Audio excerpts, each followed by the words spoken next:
Hey, what's going on, everyone? Dan back. So I know it's been probably at least 2 weeks again since the last video.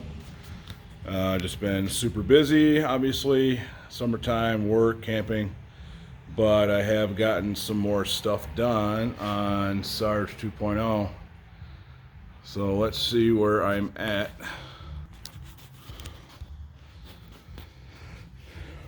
So again, obviously the rear's been done. I still haven't moved the shock tab inward yet, but the front is what I've been concentrating on. So the front is now all complete minus shocks. So the 3 links done, and I just got done finishing up the track bar bracket. I ended up moving it back slightly more to make it more straight. It's almost straight, almost. I couldn't go any more because then it would contact the pig at full bump. Drag links done. I did a rough alignment for the tie rod already, so I knew that was straight. The camera probably doesn't show as much, but at ride height, the drag link and the track bar are exactly 7 degrees, which is awesome. So this bracket on the bottom worked out great. Top hole, this bracket up here, 1 hole up, gave me perfect angles basically. And I think I mentioned it before, but from pivot point to pivot point on the track bar and pivot point to pivot point on the drag link is exactly the same length. So I was able to achieve the same length and the same angle. So I think that should be pretty, I don't want to say perfect, but really good. The track bar bracket's on. And it was in between these bolts before, but that put the bar at quite a bit of an angle. I wasn't paying attention initially. So then I had moved it back about 5/8 of an inch and then did full bump again, and I still had some room between the pig. So I notched it a little bit more. This is as far back as I could move it. Full bump. The track bar, I still have like a good 1/4 inch plus from any contact. So it's all welded in. I didn't do the bottom. I gotta do the bottom yet. I put 2 triangular gussets on it to strengthen it. And then I'm gonna get all this stuff welded up here soon too. So on the passenger side the other day, I plated the frame out here. So that's all plated, ready to go. So now it's just about figuring out the shocks. So I remember in the previous videos I had bought the 2.5 inch Fox 14 inch air shocks, right? Well, all 4 of them are 14 inches. The back generally always has more droop and travel than the front on most any vehicle. So trying to mount these 14s in the front, they're just too long. I can't achieve the ride height that I want to match the rear, and I want, the goal is to have at least 5 inches of up travel at ride height. And I'm not able to achieve that with these shocks in the front. So I think I'm gonna have to get a pair of 12 inch air shocks to match. The only part that sucks is I really want to go ORIs. So when I bought these 14s for the good price, I was hoping it was gonna get me by and be able to wheel for a little while, and then eventually I would order the ORIs when they're not an 8-month wait. So I'm going to have to order a pair of 12s to finish the front. And again, the air shock still might be really cool. That might be all that I need to do. But I'm at a hold up now until I get shorter shocks. So I'm going to list the two I don't need, order a pair of 12s, and then I'll continue forward. I don't want to try to force something to work. Could it eventually work? Yes, but I mean, I'm going to have to, the hoops will have to be so high that I would probably have to notch out the hood, and I don't want that. I do not want the shock tower sticking up through the hood.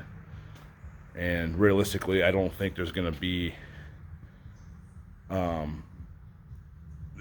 don't think the front's going to be able to fully droop out as far down as the rear anyway. So I'd have to use limit straps on the 14-inch shock, and I'd be limiting the travel that's offered. So I'm just going to do it the right way, get a shorter shock, have the ride height I want with the up travel that I want to add ride height.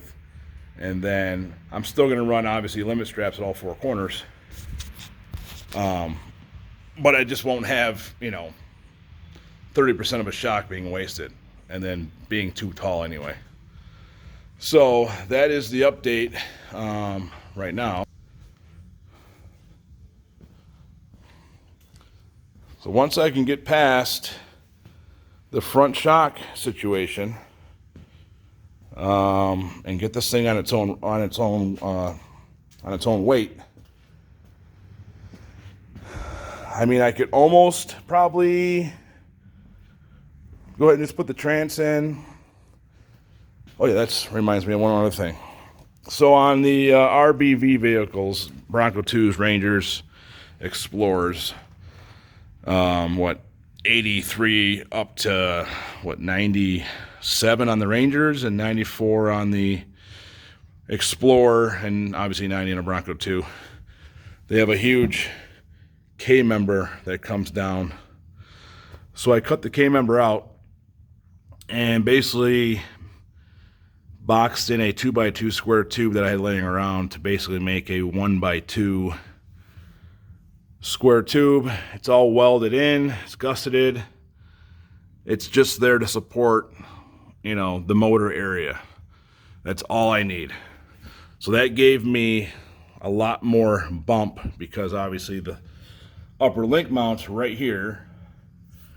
And even if you got all custom, you basically would have to eliminate any form of cross member there, and I would still only be gaining like 3/4 of an inch of clearance. So that's overkill and just wouldn't make sense. So this is the answer to my problem. It's going to give me everything I need. And then the Explorers have like this factory bar here. The Bronco 2 didn't. So I'm going to cut this off, and I'm going to put a 2x2 square tubing inward on the frame here. So that's going to give me extra strength. Even though there's going to be a bumper with a winch plate, I'd rather have it extra strong and eliminate any possible flexing of the frame. So that's the answer for the front, to make sure that's strong. I think I already showed. I had to make a new cross member because of where the lower links on the frame came. So that's just in there to keep everything, keep the frame straight while I was doing the K-member cut. So between that trans mount, this front bracket, and then I had also temporarily welded in, tacked in another piece of angle iron between the frame to keep everything sturdy. Whoops. So it's starting to look, I mean, it's going to be so impressive. Obviously the front isn't as extreme as the rear, but with a 3-link, you got to remember, a 3-link wants to swing to the side that the frame of the track bar bracket and the frame's at. So the more you droop out a 3-link, it's going to naturally pull it in that direction. And there's really, I mean, there's nothing you can do to prevent that. That's just the nature of how a 3-link works. So the front is going to have more limitation naturally. It's not just because I don't have the right shocks or don't want to make them work. I got to take everything into consideration. If I can only droop out so far, I mean, there's got to be a max of how much my axle is going to swing out. Because I got to keep in mind, it's going to swing out this way. And I got to worry about the drive shaft and how that's going to angle and move. So the rear, on the other hand, the 4-link, I mean, it just, when this thing droops down,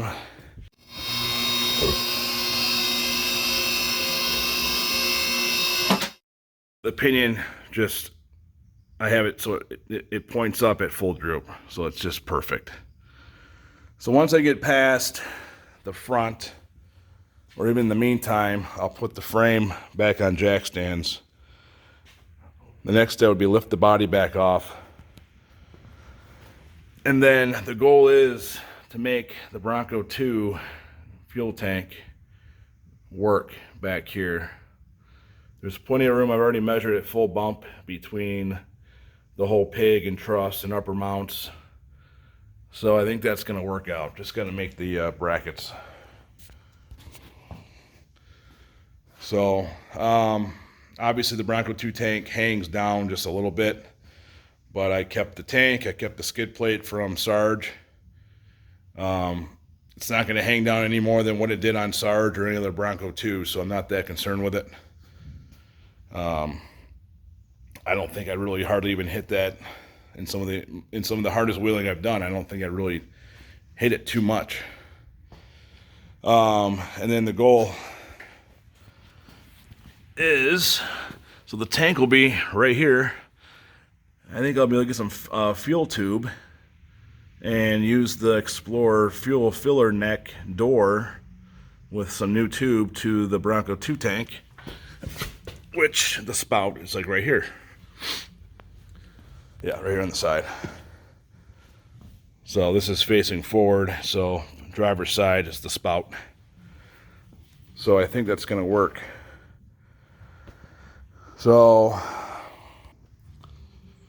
like I said, a lot of stuff going on.